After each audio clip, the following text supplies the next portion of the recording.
A dost, pamatujte se, pozitivka nefunguje. Co to je za Pozitivka funguje.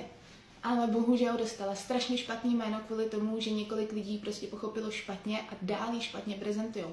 Pozitivka v žádném případě není jenom o tom, že dopsat spolu horem dolem z pamlsky, odměňuju správný chování a na to špatný, co dělá, kašlu a ignoruju to. To není správná pozitivka.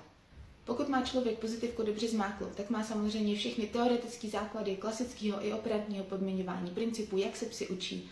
Umí tohle všechno taky správně převést do praxe. Měl by být schopný správně nastavit tréninkový plán na míru přímo tomu konkrétnímu psovi, aplikovat všechny tyhle znalosti do praxe. Tím pádem správně pozitivkář zvládne aplikovat veškeré věci na jakýhokoliv psa.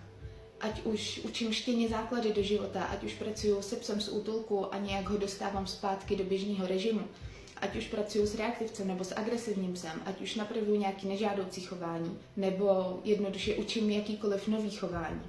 Ta pravá a správná pozitivka, tak jak by měla být aplikovaná, aby správně fungovala, tak ano, já odměňuji správné chování toho zvířete, ignoruju nebo trestám nežádoucí chování, ale netrestám toho psa fyzicky nebo psychicky, neřvu na něj a podobně, ale za trest mu odebírám něco, co on chce. Já využívám pozitivní posílení a negativní tresty.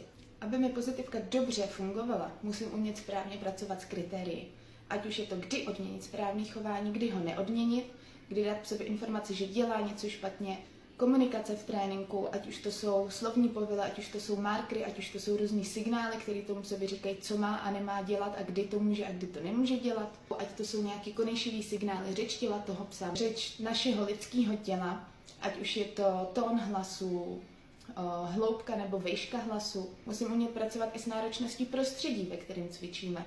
A je jedno, jestli zrovna cvičím poslušnost, nebo míjení psů, nebo prostě, aby pes zvládnul být v klidu cokoliv.